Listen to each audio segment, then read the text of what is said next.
A very special guest in our midst this afternoon, and her name is Miss Beverly Gordon, and she's a retired educator and author of this autobiography. She's a Jamaican who currently resides in the parish of St. Anne, the Garden Parish, right here in Jamaica. Her passion for writing peaked after she received 2 distinguished awards for her college research paper utilizing the newspaper to teach oral and written language skills. Without any further delay or ado, we're going to welcome Miss Beverly Gordon to the airwaves of SunCity. Hi, good afternoon, Miss Gordon. How are you today? I am doing well, thank you. Oh my God. In the Sunshine City. Oh my, welcome. I forgot you had to travel along the coast, right, into the hearts of Ocherius, to the curves and turns of Fern Gully, to the green hills of Walker's Wood. All right, so for our listeners, tell us what my story is all about. Okay. My story, it actually reflects a very poignant journey that I've been on through life. Right. One of confusion and disappointments and kind of not knowing where your life will take you. Right. But I've been through that. So the story is about that journey and showing how transformative faith has changed my life completely. Coming to know the Lord has just turned things around drastically. Right. So somehow I have come to know purpose. You know, you're going through life and you're just doing life and you don't know where it's going to take you and what. But somehow the Lord has brought me to that alignment with knowing what my purpose is, because I'm going through life but really don't know what's my purpose. Yeah. So here am I. A lot of persons still don't know their true identity. Exactly. They seem to be very lost. Because something is in you, you know, that sometimes you grow up with, there's a passion in you to do something, right, but you're not sure how to go about getting it done, and then life not going in the direction for you to get it done. So you don't even, after a while, you just forfeit and just give up and say, well, whatever. Okay. All right. So we read the book and synopsis of my story, and interestingly, it was laced with pathetic fallacy, which is when nature mimics what is happening in your life. How did the use of nature aid in your writing? Well, I guess as an English teacher, I always like to use analogies or so and imagery to bring home the message that I want to deliver. Right. And so I looked at my life, just as I wrote about it, as a stream, like, you know, leaving Kingston to come to St. Anne. So I'm like that quiet stream flowing, so nobody knows about it. You don't even know the river is there. Right. But as it goes along the way, things start happening. So my coming to St. Anne, so I thought of my life like that. So my coming into St. Anne, getting married, and things start happening along the way. So just like the river meandering and just all of a sudden just branching out, picking up other tributaries. So different things start happening, you know. So I thought that if I use that. Was St. Anne always your home? No, I was born and raised in Kingston. Oh. I'm Kingstonian. So when did you go down to St. Anne? At age 23, I decided to, out of disappointment, get hot. Get kind of, yes. Well, and back in the day, I was kind of a hot girl then in Kingston. Jesus! So I met my husband and decided I'm going to, because to move on to St. Anne, to become a country girl. Okay, and from you made that move to the Garden Parish, it has been It has been the Garden Parish. It has, yes. All right, can we agree that this book can be also described as a coming-of-age book? Coming of age, from that period to this time. Yes, definitely. It is very relevant. My story is very relevant because it's a true story. You can relate to it. You can relate to it. It's a true story, and it's very relatable to anybody, anywhere. So reading the story, there's something there for just about everybody, because you can relate, even as I quote scriptures, very practical, because that's coming to know the Lord. My relationship is a very practical one. So it's not like you read the scriptures and it's kind of, it's abstract. It's relatable. It's practical. So I'm getting the word, and I'm just saying, hold on, what in this word? What did it have to do with me right now? What is that? That particular scripture. How can I relate to it in my own life? And so that's really how it has been. That's how. Well, a lot of people, to be truthful to you, Miss Bev, if I may yes, call sure, you that's Miss what Bev. most people call me.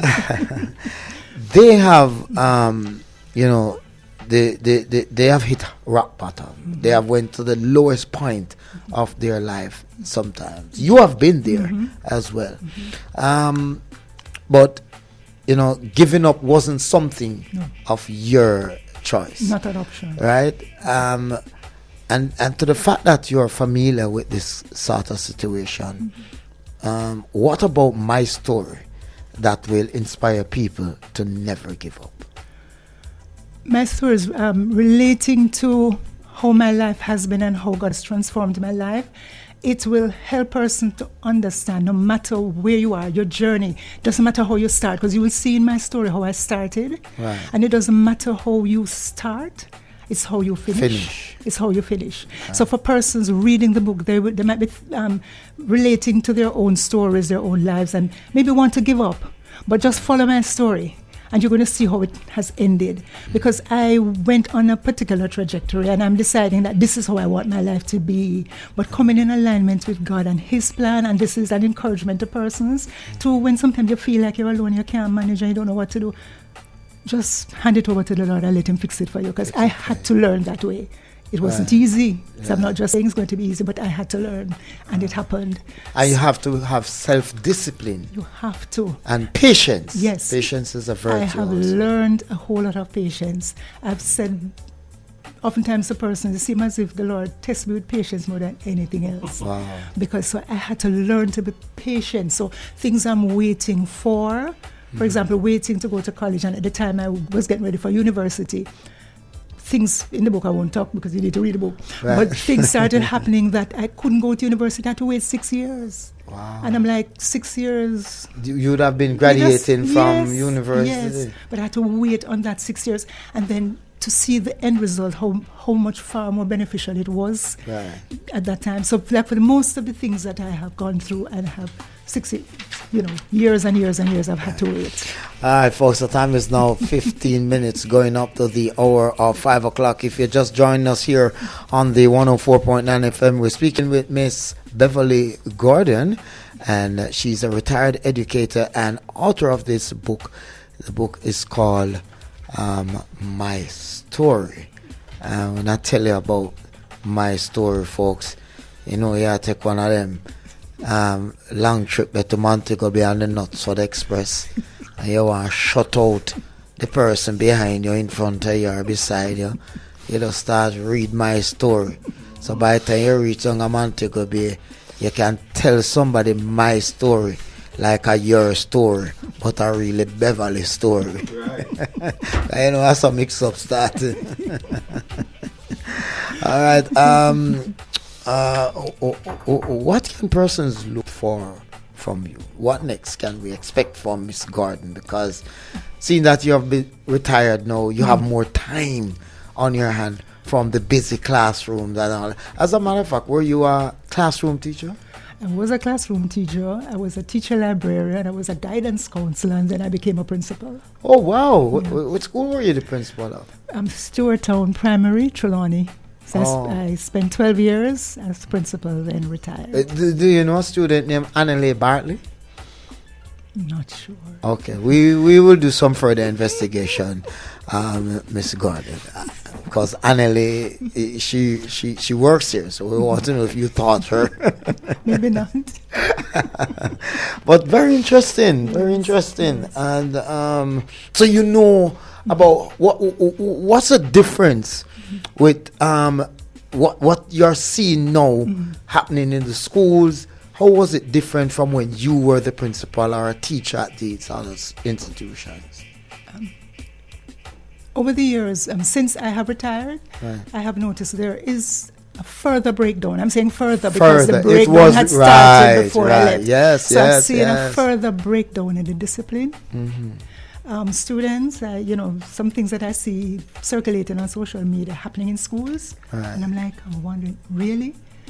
So I have seen a further breakdown in discipline. I have noticed the movement of teachers leaving.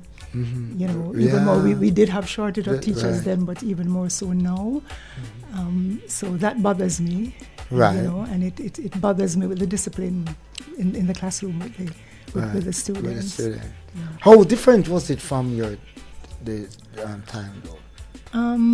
Was it easy for you as a guidance counselor to maintain that level of discipline amongst your students? To an extent, I think in my particular experience, it was quite manageable.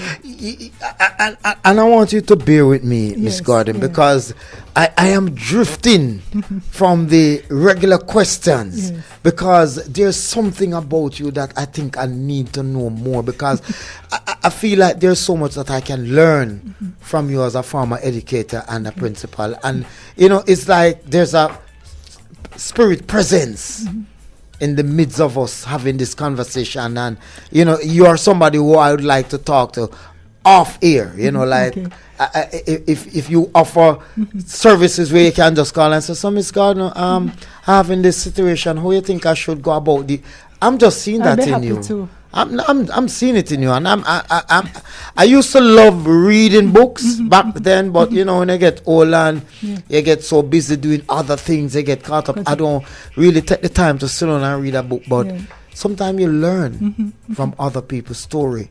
Sometimes you listen to other person's story, person's life story, and you make changes in your very own life because of the inspiration that you get from reading a book of that person's story.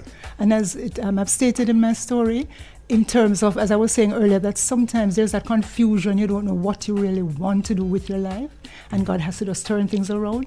Because in my story, I fought against being a teacher, So I didn't... Explain more to me. Because as I've stated in my book, as a child, there was that passion in me. I wanted to do fashion, so I wanted to be a model. But there was that other part of me, as I've explained in the book, like Jacob and Esau. Yeah, right. They were like a struggle inside of me, because there are these two passions. So I realized that I wanted to teach, because I was also, while I was cutting out newspaper. Yes, I remember those days. Those days. So Samuel Watson, I would cut those pictures out and spread them out on the bed, and then I'm teaching them. Okay. So I want to do fashion, and I'm creating my own dress designs, but I cut out those little images, and I'm teaching them. So I would listen to the basic school teacher next door, and and I want to hear what's going on. I'm teaching them. So there was that struggle, and then I would grow up, and I decided. So when I went to Maxwell Park Primary, and then I went back there to teach for a year and a term, and then I went on, and I'm saying I don't want to be a teacher. So I shifted from that, went into other business areas, just didn't want to teach, and I'm struggling. I'm running away from this thing. So this is why I'm saying that sometimes persons, there is a calling on their lives, there is a passion in them, and they're struggling with it, or they're fighting, or maybe it's not what they want to do. You don't feel like that's what you really want to do. So I'm like, I don't want to teach you. I don't want. So it was confining to me. I want to go on the runway, and I want to model and thing. So I don't want to sit on before no train. But I couldn't escape. So I'm constantly teaching people's children to read and all of that. So coming down till it brought you back into the classroom. Into the classroom. Oh, interesting. And then even when I became a classroom teacher, as I'm saying, when I was trained as an English teacher and to teach. I went to Michael College. I was trained English and history. But stick up in there, Miss Beverly. Which institution did you not enter into? Because you're now telling us about some other institutions that you didn't mention before. Were you at Excelsior? I went to Maxwell Park Primary. I went to Mergrove High. So that was a struggle in itself, because I went to Mergrove High, not wanting to go to Mergrove High, because as a little girl, I did common entrance that time. So I did my common entrance and got half scholarship. Why? Because my favorite teacher, went on leave. So I couldn't understand why she disappeared for 4 months. But when I became an adult, I said, teachers do get 4 months vacation leave. So I was so upset. I was discouraged. I was distressed. I only got a half scholarship. Back then you had full scholarship and half scholarship. Right. So I got a half scholarship, which took me to Mergrove High. Nice. And the school I wanted to go to was St. Hugh's. That was my, children. Right, everybody right. has a Yes, passion with have school. a passion with I wanted to school. go to St. Hugh's. So when I got accepted at Mergrove, the following year, I was told to resit the exam. I passed it, got my full scholarship, and my mother went. What exam? We back in the day, common entrance, you could take it twice. There are two chances. Oh yes. So if it you get was half in scholarship, grade 5 if you get, and grade 6. I took it at grade 4. So if Yes, grade 4. Grade 4. So if you get half scholarship, you have an option Have to an do it the option. following year. So I Okay. did and got the full scholarship. So I was excited. Now I think I'm going to go to St. Hugh's, but the Ministry of Education said no. I'm already assigned to a school. Stay there. So I ended up. So so Back at Mergrove. Back at Mergrove. Jesus. So I went to Mergrove. Oh.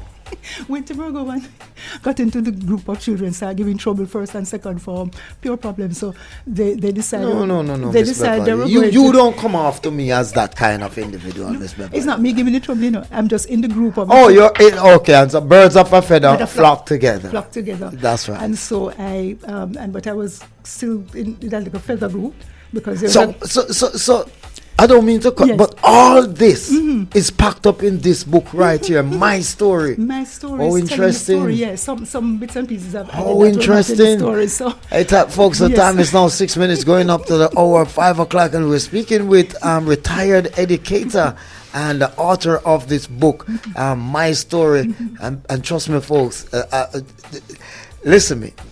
And truth to be told, just having this conversation with you is actually leading me into the book. It's like I want to literally read the book and just ask the questions as I get them and go along. You understand me? A wonderful, trust me, the book, folks, is almost like a Bible. yeah. It's Yeah. not them like a daily bread book where you go and two pages done. It consists of about 200, 250. 250 pages. You understand me? With a beautiful picture of Miss Beverly E. Gordon. Miss or Mrs.? You're Miss. Divorce, but let's still Yes, say but Mrs. right. Well, I have to give title where title is deserved. But I can also see that the fashion, it's still peeking out inside of you up to this point. Even though. Yes. Based on how you have coordinated yourself as a retired educator. Thank you. With the fashionable hairstyle. Listen, me, Christian, don't have anything over you, because you're along with them. Let me tell you. Before you go, though, Yes. share with us why persons should go and get a copy of your book, and where can we get this book? All right. I'm encouraging persons to really get a copy and read it Right. because there is a nugget there for any area of your life, because I've shared my journey, I've shared my experiences. So I'm encouraging persons to just get it and just sit and really read. And to get an understanding of how you can walk with God can be so real, and it strengthens you, it transforms you, and all of that. So you can get the copy through Amazon. The ebooks are coming out on Saturday. Oh, nice. So Amazon, Barnes & Noble, Walmart, Target, in Jamaica, Fontana, Pharmacy, Ophelia Bookstore, we're carrying, and we're trying for Press Bart. Oh, nice. as well. And my website is there, so books can be sold through my website as well, which is www.mystoryjamaica.com. Oh, wonderful. Yes. Wonderful. Well, we here at SunCity, first of all, would like to thank you for your contribution to education as an educator. And I'm very much sure that you have seen it all in the classroom. You have seen it all with the students. And here you are. You can talk about your journey. It's a wonderful story. And I want to encourage folks to go on and try to get a copy of this book. Remind us again what platforms they can obtain the book from. Right. In Jamaica, Fontana Pharmacy. All the Fontana pharmacies. I would think so. Yes, Right. yes. If we go to one and it's not there, that Then- means it finished. Yes. Go to the next one. That's right.